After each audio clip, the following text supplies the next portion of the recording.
살롱으로 이끌어주신 주 예수 그리스도 고백하며 찬양합니다. 오늘도 함께 이 시간 가운데 우리 주님의 은혜 가운데 고백하며 나가기 원합니다. 우리 주님의 은혜로 우리 고난주간 특별 새벽 기도의 넷째 날 아침이 밝았습니다. 우리 주님 그 은혜 깊이 묵상하며 같이 고백합니다. 그때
주보여 날 정결케 하고 주보여 날 자유케 하니 주 앞에 나 예배하는 이 시간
나를 위해 십자가 지신 주 예수 그리스도 오늘 기쁨 묵상하는 기도로 나아갑니다. 같이 기도하겠습니다.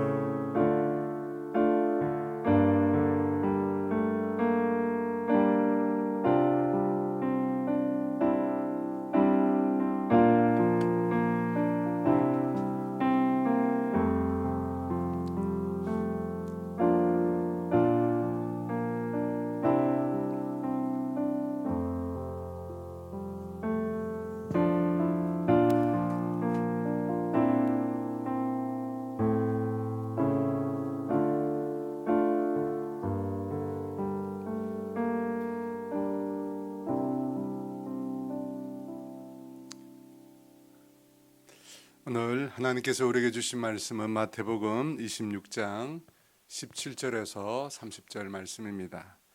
마태복음 26장 17절에서 30절 말씀 다 같이 함께 읽도록 하겠습니다.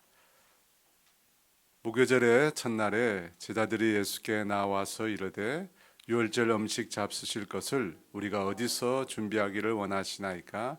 이르시되 성한 아무에게 가서 이르되 선생님 말씀이 내 때가 가까이 왔으니 내 제자들과 함께 유월절을 내 집에서 지키겠다 하시더라 하라 하시니 제자들이 예수께서 시키신 대로 하여 유월절을 준비하였더라. 저물 때에 예수께서 12 제자와 함께 앉으셨더니 그들이 먹을 때에 이르시되 내가 진실로 너희에게 이르노니 너희 중에 한 사람이 나를 팔리라 하시니 그들이 몹시 근심하여 각각 여짜오되 주여 나는 아니지요.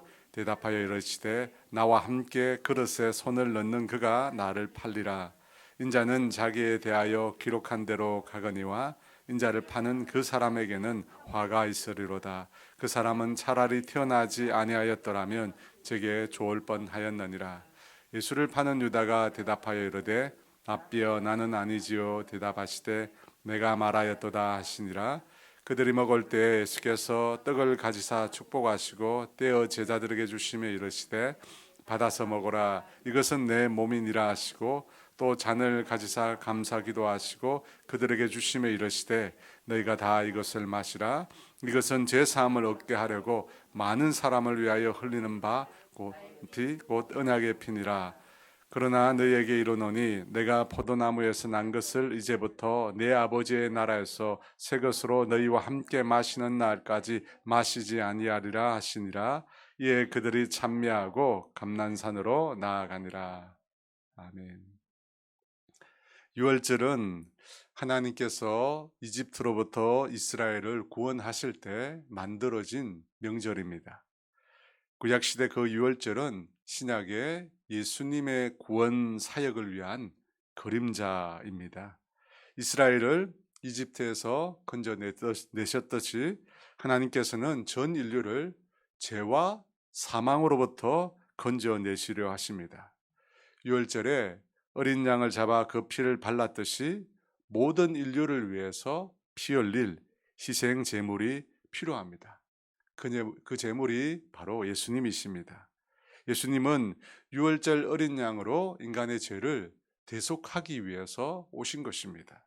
그래서 예수님께서는 유월절 어린 양을 잡는 그 시간에 정확히 십자가에 매달려 죽으셔야 했습니다. 그 시간에 앞서 유월절 전날 예수님께서는 제자들과 마지막으로 유월절 만찬을 하십니다. 모두 다 앉아 음식을 먹을 때 예수님께서 함께한 제자들 중에 하나가 자신을 팔게 될 것이라고 말씀하십니다. 21절입니다. 그들이 먹을 때 이르시되 내가 진실로 너희에게 이르노니 너희 중에 한 사람이 나를 팔리라 하시니 유대인에게서 함께 식사를 한다, 함께 먹는다라고 하는 것은 매우 친밀한 관계를 의미합니다. 그런 친밀한 관계 속에서 살아왔던 제자들 중 하나가 예수님을 팔게 된다는 것입니다. 23절에 보면 나와 함께 그릇에 손을 넣는 그가 나를 팔리라 그렇게 말씀하십니다. 유대인들이 비스듬히 누워서 식사를 하니까 그릇에 함께 손을 넣는 자는 예수님 바로 곁에 있는 자인 것입니다. 여러분 그는 누구입니까? 바로 가롯 유다였습니다. 유다는 예수님과 3년 동안을 함께했습니다. 예수님과 함께 길을 다녔고 예수님을 통해서 수없이 많은 기적들을 눈으로 직접 목격했습니다. 그는 예수님 가장 가까이 있던 사람이었습니다. 그런 유다가 예수님을 배반하고 예수님을 파는 자가 되었습니다. 여러분, 왜 그렇게 되었을까요? 왜 그토록 오랫동안 예수님과 함께 있었고 예수님을 따랐던 유다가 예수님을 팔게 된 것일까요? 그것은 그의 탐욕 때문이었습니다. 요한복음 13장에 보면 가룟 유다가 이 제자들 중에서 돈을 맡은 회계로 나옵니다. 하지만 그는 맡겨진 돈을 훔치는 도둑으로 제자들 사이에 이미 알려져 있었습니다. 베다니 시몬의 집에서 마리아가 비싼 향유를 예수님께 부어 드렸을 때 마리아의 그 행동에 분노하며 그 향유를 팔아 가난한 사람에게 나누어 주는 것이 좋겠다고 말한 제자가 있었습니다. 그가 바로 가룟 유다였습니다. 그런데 사도 요한은 이 유다가 분노한 것이 가난한 사람을 생각한 것이 아니라고 합니다. 가난한 자를 구제하기 위해서라고 하는 그럴듯한 변명 아래 유다가 물질적인 탐욕을 숨기고 있다고 그렇게 말을 합니다. 그렇게 오늘 본문에 앞서 마태복음 25장 14에서 16절에 이렇게 기록되어 있습니다. 그때 12 중에 하나인 가룟 유다라 하는 자가 대제사장에게 가서 말하되 내가 예수를 너희에게 넘겨주리니 얼마나 주려느냐 하니 그들이 은 30을 달아 주거늘 그가 그때부터 예수를 넘겨줄 기회를 찾더라. 여러분, 유다의 행적을 보면 그는 참 그리스도의 사람이 아니었음을 우리가 알 수 있습니다. 예수님의 제자로 예수님과 함께 길을 걸었지만 그는 진정 예수님을 따르는 자는 아니었던 것입니다. 그는 예수님을 진심으로 믿지 않았습니다. 그래서 유다는 단 한 번도 예수님을 주님이라고 부르지 않았습니다. 단지 그는 예수님을 랍비라고 불렀습니다. 예수님을 자신의 주인으로 받아들이지 않았던 것입니다. 예수님 곁에 있었지만 예수님이 아닌 자기 이기적인 욕망을 쫓았던 가룟 유다의 결국에 대해서 성경은 이렇게 말씀합니다. 24절입니다. 인자는 자기에 대하여 기록된 대로 가거니와 인자를 파는 그 사람에게는 화가 있으리로다. 그 사람은 차라리 태어나지 아니하였더라면 제게 좋을 뻔하였느니라. 여러분, 이 가룟 유다를 보면서 우리는 이 세상에는 두 가지 길밖에 없음을 알게 됩니다. 예수님을 따르느냐 아니면 예수님을 등지느냐 하는 것입니다.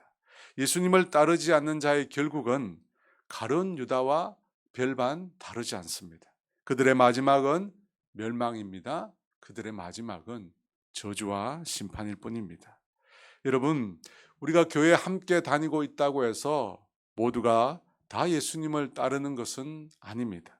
진정 예수님을 내 인생의 주인으로 모시고 그분의 말씀과 그분의 뜻에 나 자신을 굴복시켜야만 비로소 예수님의 제자가 되는 것입니다. 그렇게 할 때만 진정 예수님을 따르는 자가 된다는 것입니다. 저와 여러분 모두가 내 자아와 내 자아의 욕심을 따르는 자가 아니라 진정으로 예수님을 따라 예수님과 함께 걷는 주님의 제자가 되시기를 주의 이름으로 축원합니다. 정식 유월절 하루 전 어린 양 없이 유월절 만찬을 하는 중에 예수님께서 유월절 풍습에 따라서 놓여있는 음식에 대해서 그 의미를 설명하셔야 했습니다. 유월절 식사이기에 당연히 이스라엘 백성이 이집트에서 구출받은 이 출애굽 사건을 언급해야 하는데 예수님은 놓여있는 이 빵과 포도주에 대해서 전혀 새로운 의미를 부여하십니다.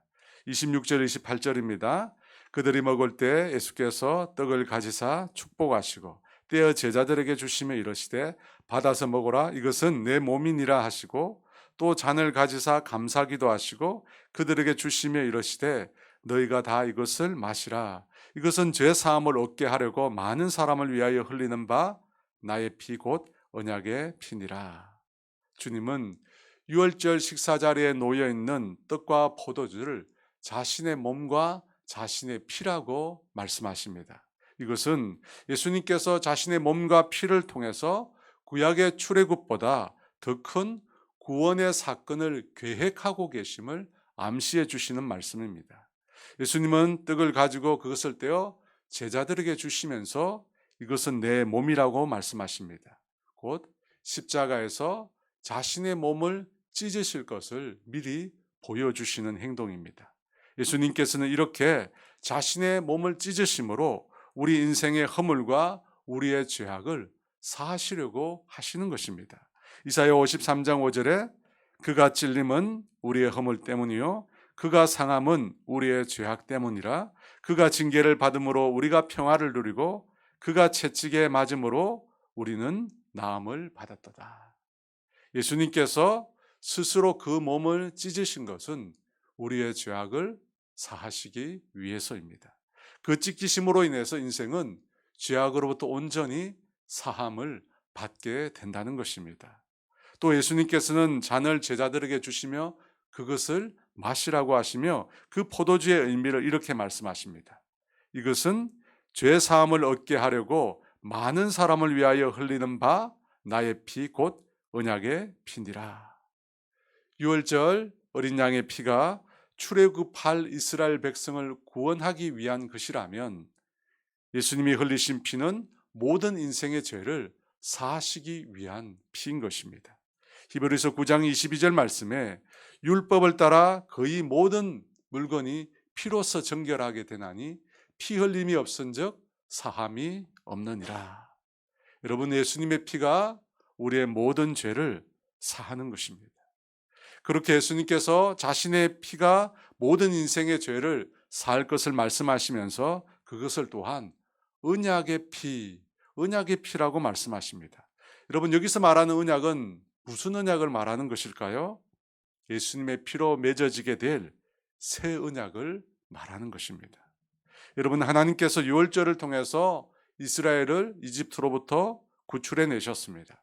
그리고 시내산에서 하나님께서 그 백성 이스라엘과 옛 언약을 맺으십니다. 그 언약의 내용이 십계명입니다. 출애굽기 19장 5절 6절에서 너희가 내 말을 잘 듣고 내 언약을 지키면 너희는 모든 민족 중에서 내 소유가 되겠고 너희가 내게 대하여 제사장 나라가 되며 거룩한 백성이 되리라.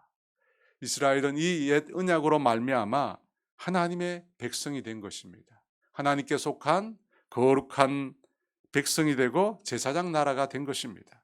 하지만 그 옛 언약은 불완전한 것이었습니다. 예수님께서 오실 때까지 제한적으로 주어진 언약에 불과했습니다.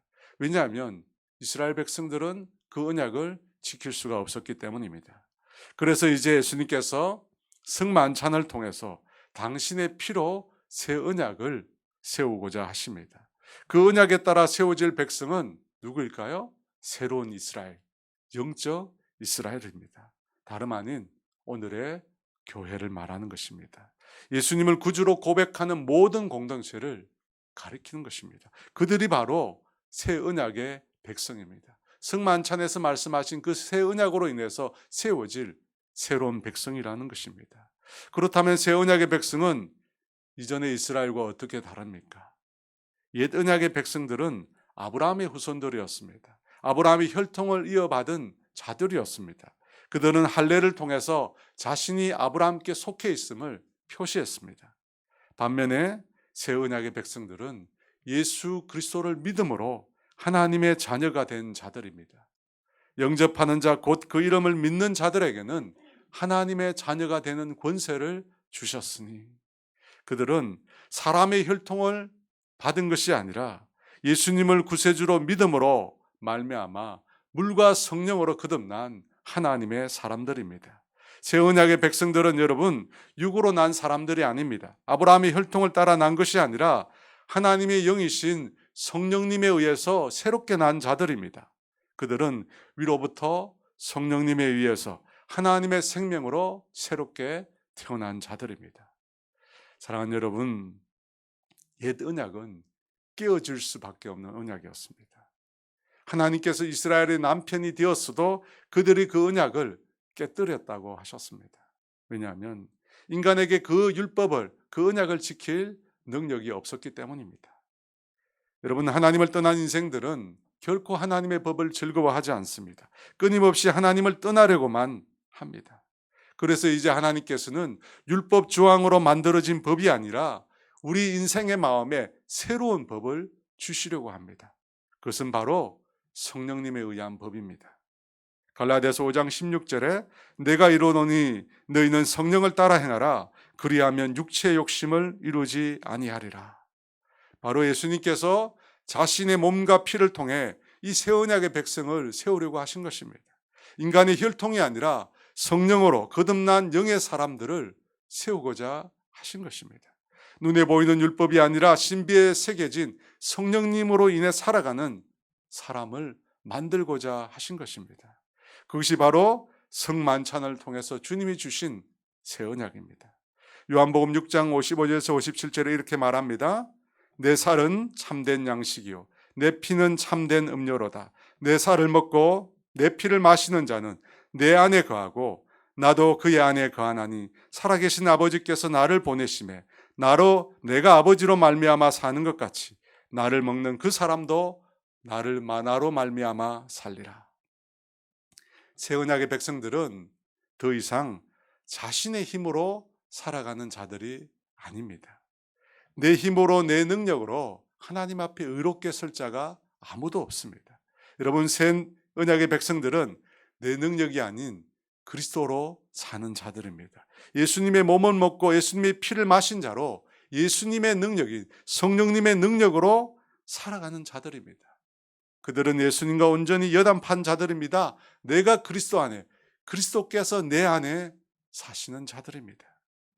갈라디아서 2장 20절에 내가 그리스도와 함께 십자가에 못 박혔나니 그런즉 이제는 내가 사는 것이 아니요 오직 내 안에 그리스도께서 사시는 것이라. 이제 내가 육체 가운데 사는 것은 나를 사랑하사 나를 위하여 자기를 버리신 하나님의 아들을 믿는 믿음 안에서 사는 것이라. 여러분, 이것이 예수님께서 우리를 위하여 죽으신 이유입니다. 더 이상 우리 힘으로 우리 능력으로 살지 말고 예수님으로 살아가라는 것입니다. 그것은 예수님께서 이제 친히 우리 가운데 사시는 것입니다. 여러분, 이제 더 이상 우리 인생의 주인은 우리 자신이 아닙니다. 주인은 우리를 위해서 몸을 찢으시고 우리를 위해서 그 피를 흘리신 예수 그리스도이십니다. 이것이 성만찬을 통해서 새롭게 세우신 새 언약의 백성의 삶인 것입니다. 그러므로 여러분, 더 이상 옛 언약의 백성들처럼 살지 마시기 바랍니다. 성령님으로 거듭난 하나님의 사람이라면 이제 그 성령님을 의지하십시오. 그 성령님을 따라 행하십시오. 그 성령님의 음성을 듣고 그것에 순종하여 나아가시기 바랍니다. 그렇게 나아가시는 주의 자녀들 다 되시기를 주의 이름으로 축원합니다. 기도하겠습니다. 하나님 아버지, 우리 인생의 길에는 두 갈래밖에 없는 줄 압니다. 가룟 유다처럼 자아가 중심이 되어서 자기 탐욕을 추구하는 삶입니다. 다른 하나는 하나님 예수님을 따라 예수님께 순종하며 살아가는 자입니다. 하나님, 오늘 우리로 하여금 육신이 아닌 성령을 따라 살아가는 하나님의 자녀들 되게 하여 주시옵소서. 새 언약의 백성들로 나를 위해서 그 몸을 찢으시고 나를 위해서 그 피를 흘리신 그리스도를 주인으로 삼고 살아가는 우리 모두가 되게 하여 주시옵소서. 성령 하나님, 우리 가운데 임하여 주시옵소서. 우리를 다스려 주시고 우리를 주장하여 주시옵소서.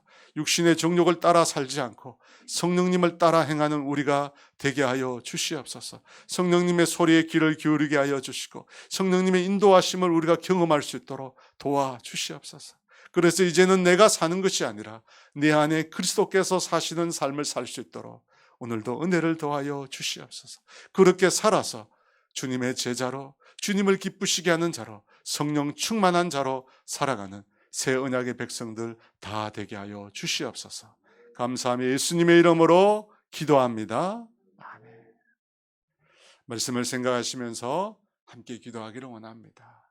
여러분, 내 힘으로 살아갈 수 없습니다. 내 능력으로 하나님을 기쁘시게 할 수 없고 하나님 앞에 의롭다 설 수 있는 인생은 아무도 없습니다. 오직 성령님을 따라 살아가야 합니다. 여러분, 거듭난 자로 하나님의 백성으로 성령의 음성에 귀를 기울이고 우리 안에 그리스도께서 사시게 하는 길만이 우리가 새 언약의 백성으로 살아갈 수 있습니다. 오늘 이 시간 기도할 때 하나님, 나 자신의 주인됨을 내려놓습니다. 내 인생의 탐욕을 주님의 십자가 앞에 다 내려놓습니다. 정과 욕심을 십자가에 못 박게 하여 주시고 이제 성령님을 따라 주님을 따라 살아가게 도와달라고, 주님 내 안에 들어오셔서 나의 주인 되어 주시고 나를 온전히 다스려 달라고 우리 주여 한번 부르며 기도하며 나갑니다. 주여, 아버지 이 시간 영으로 임하여 주시옵소서. 아버지